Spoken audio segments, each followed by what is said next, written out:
Hello guys, welcome back to my channel. This is the episode number 21, The Journey to You. So let's get start. कहानी की starting में दिखाया जाता है कि शांगवन जो है वो वूफेंग को पकड़ लेता है महल से बाहर जाते हुए और उससे वो मैप दिखाते हुए पूछता है कि मैप उसने बनाया या नहीं बनाया। जिस पर वूफेंग बताती है कि हाँ, ये मैप उसी ने बनाया है, ये बस उसने इसलिए बनाया था ताकि उसे गोंग रेजिडेंस के रास्तों के बारे में पता हो सके, क्योंकि गोंग रेजिडेंस इतना बड़ा है कि वो रास्ते भूल जाती है। जिसके बाद वो लोग पूछते हैं कि इसमें इतना ज़्यादा डिटेल में यहाँ के सीक्रेट रास्तों के बारे में भी क्यों लिखा है, एंड साथ में यहाँ पे सभी सोल्जर्स के आने और जाने के टाइमिंग के बारे में भी लिखा है। एंड वहाँ पे स्वानजिन के साथ साथ तीनों एल्डर भी होते हैं। एंड इन सब बातों पे जो वूफेंग है वो कोई भी आंसर नहीं कर पाती, जिस पर एल्डर जो है वो उसे कहते हैं कि तुम एक स्पाई हो, इसीलिए तुम्हें अभी के अभी मरना होगा। एंड ये बोलकर वो जैसे ही वूफेंग के ऊपर हमला करने वाले होते हैं तभी वहाँ पे गोंगजी आ जाता है जो उसे बचा लेता है, जो उससे पूछता है कि आखिर तुम यहाँ से जा क्यों रही थी, मुझे पहले ये बताओ, और तुमने मुझे एक बार भी बताया भी नहीं। और तभी एल्डर जो है वो उसके ऊपर हमला कर देते हैं, लेकिन फिर भी गोंगजी जो है वो उन्हें बचा लेता है। एंड यहाँ पे एल्डर और गोंगजी की एक फाइट होती है। एंड जो गोंगजी है वो वूफेंग को देखता है जो एक जगह खड़ी होती है, उससे पूछता है कि क्या तुम सच में यहाँ से जाना चाहती हो। जिस पर वूफेंग कहती है कि तुमने मुझे एक बार कहा था कि मैं तुम्हें क्या दे सकता हूँ, एंड मैं शुरू से ही हमेशा अपनी आज़ादी चाहती थी। जिस पर गोंगजी भी उसे कुछ नहीं कह पाता है। एंड जो वूफेंग है वो वहाँ से चली जाती है। एंड वूफेंग के जाने से गोंगजी जो है वो काफ़ी ज़्यादा दुखी होता है। एंड यहाँ पे वूफेंग जो है वो भी काफ़ी दुखी होती है। जिसके बाद हमें स्वानजिन को दिखाया जाता है जो कि बोल रहा होता है कि तुमने वहाँ से उसे जाने के लिए अलाउड करके बहुत ज़्यादा गलत किया, वो वूफेंग की स्पाई है। जिस पर यूजिन जो है वो वहाँ से पकड़ने के लिए जा रहा होता है, लेकिन जो गोंगजी है उसे मना कर देता है और कहता है कि उसके पीछे कोई भी नहीं जाएगा। मैं ऑफिशियली 3rd ट्रायल पास कर लिया है और इस हिसाब से मैं तुम्हारा किंग और तुम्हें मेरी बात माननी पड़ेगी। जिस पर सभी लोग जो है वो उसे किंग मान लेते हैं। एंड यहाँ तक कि स्वानजिन जो है वो भी गोंगजी के आगे अपना सर झुकाता है और ये देखकर यूजिन तो शॉक्ड हो जाता है। जिसके बाद वो खुद भी अपने भाई को देखकर उसके सामने झुक जाता है और उसे अपना किंग मान लेता है। जिसके बाद जो गोंगजी है वो एक जगह पे बैठा होता है और उस पोयम सॉन्ग को याद कर रहा होता है जो उसे वूफेंग ने लिख के दी थी। और उसके साथ में एल्डर होता है यानी एल्डर यू, जो उसे समझाता है और बताता है वो हमेशा से अपनी फ्रीडम चाहती थी जो उसे आज मिल गई।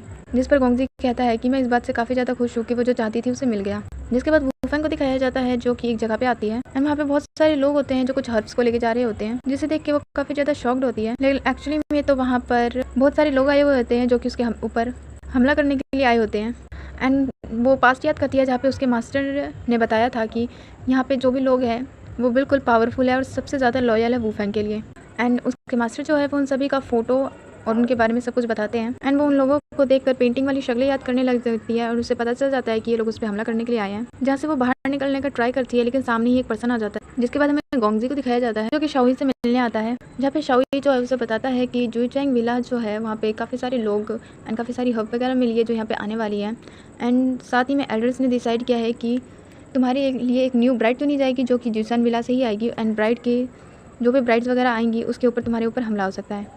जिसके बाद तीनों एल्डर्स को दिखाया जाता है जिसके सामने गोंगजी होता है। वो उन्हें काफ़ी सारा भाषण वगैरह दे रहे होते हैं और बताते हैं कि एक जो राजा होता है उसे कितनी सारी कुर्बानियाँ देनी होती है। एंड जबकि वो पूरी तरह से स्कॉट बाय एल्डर बन चुका है, यहाँ का राजा बन चुका है, तो उसे सब कुछ अच्छे से करना पड़ेगा और उसे स्ट्रॉन्ग बनना पड़ेगा और सारी चीज़ों का ख्याल रखना पड़ेगा। और उसके लिए एक न्यू ब्राइड भी चुनी जाएगी जिसके लिए वो मानना तो नहीं चाहता था, लेकिन एल्डर्स के कहने पर उसे मानना पड़ता है। एंड वो उसके फादर के मर्डर का कारण भी बताते हैं उसे कि तुम्हारे फादर जो है वो वूफेंग के स्पाई की हेयरपिन की वजह से मरे थे। किसी को भी उनके बारे में पता नहीं था कि एक्चुअली में वो यहाँ पे आई थी स्कॉट को मारने के लिए, इसलिए तुम्हें एक्स्ट्रा अलर्ट रहना होगा। एंड वो उसे काफ़ी सारा भाषण देते हैं। एंड तभी वहाँ पे एक सर्वेंट आता है एंड तभी हमें सीन दिखाया जाता है जिनफेंग का, जिसके पास गोंगजी आता है और उससे पूछता है कि यहाँ पे क्या हुआ। एंड जिनफेंग बताता है कि एक्चुअली में उसकी सिस्टर जो है वो कुछ कर रही थी एंड उसका जो चेहरा है वो जल चुका है और उसे बहुत ज़्यादा बुरा लग रहा है कि वो उसकी हेल्प नहीं कर पाया और उसे प्रोटेक्ट नहीं कर पाया। जिस पर गोंगजी उससे कहता है कि तुम फिक्र मत करो, मेरी बहन ठीक रहेगी। जिसके बाद गोंगजी को एल्डर यू के पास दिखाया जाता है एंड वो एक डॉक्टर है, इसलिए वो उसकी सिस्टर का इलाज कर रहे होते हैं और बताते हैं कि इनकी सिस्टर जो है उनका चेहरा काफ़ी ज़्यादा जल चुका है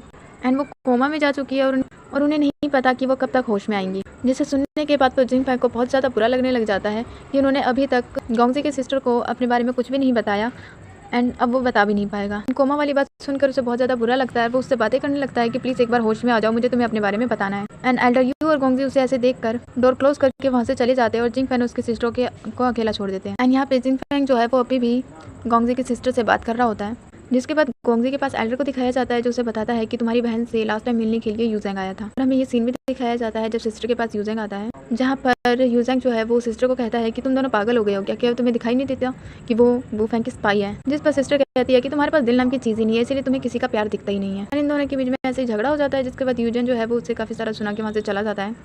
जिसके बाद दिखाया जाता है कि वहाँ पर एक गोल्डन स्किन होती है, वो काफ़ी ज़्यादा जली हुई, जो कि यूजन की होती है। अभी वहाँ पे स्वानजिन आ जाता है, जो कि उससे कहता है कि क्या बकवास चल रहा है यहाँ पर, तुम आखिर मेरे भाई पे शक कैसे कर सकते हो, तुम्हारे पास ये बस 2-4 चीज़ें हैं, वो भी जली हुई, तुम इससे मेरे भाई के ऊपर इल्ज़ाम नहीं लगा सकते। उसके साथ सांगवान भी होती है, जो और गोंगजी उसे कहता है कि तुम काफ़ी ज़्यादा स्ट्रिक्ट और फेयर हो, तुम बस अपने भाई को बचाने की कोशिश कर रहे हो।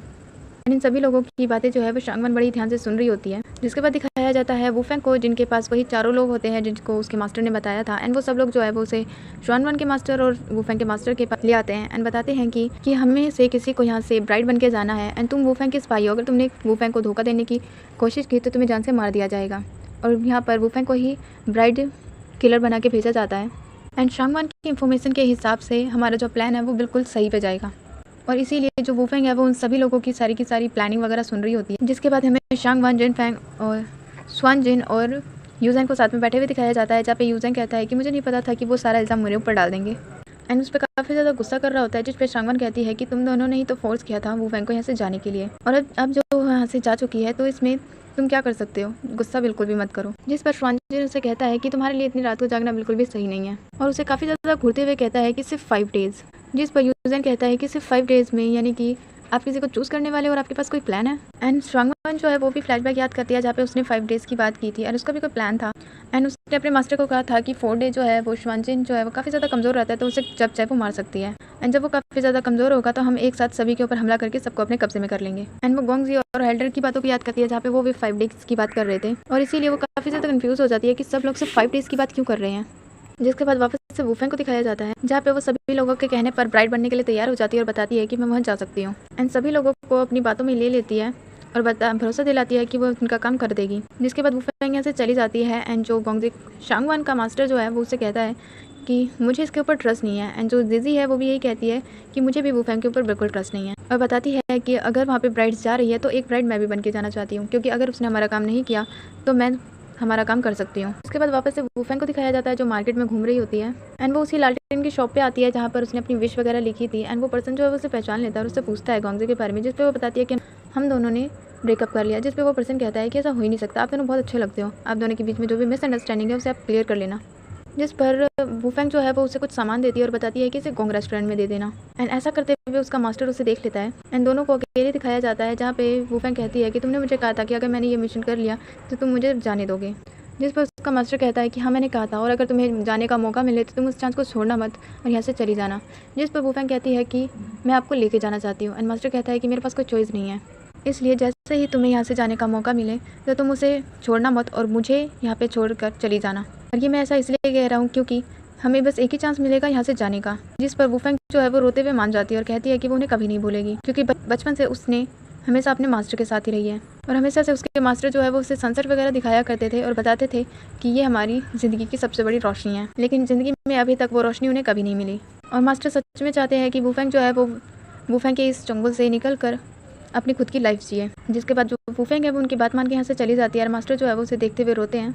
लेकिन जो वुफेंग है वो वापस आती है और बताती है कि हमारे बीच में ऐसी कोई भी दीवार नहीं है दुनिया की जो हमारी आज़ादी को हमसे छीन सके। अगर आपको कभी भी वो दीवार मिले तो उसे तोड़कर वापस इस साइड आ जाना, ताकि आपको वो सनसेट मिल सके। जिसके बाद हमें सिस्टर को दिखाया जाता है, जिसके पास जिंगफेंग आता है एंड उसके अपने बारे में सच बताता है और कहता है कि मैं कभी भी तुम्हें बता नहीं पाया क्योंकि मैं बता ही नहीं सकता था। एंड आज मैं तुम्हें तब बता रहा हूँ जब तुम सुन नहीं सकती कि मैं येलो ग्रीन गार्जियन नहीं बल्कि रेड जेड गार्जियन हूँ।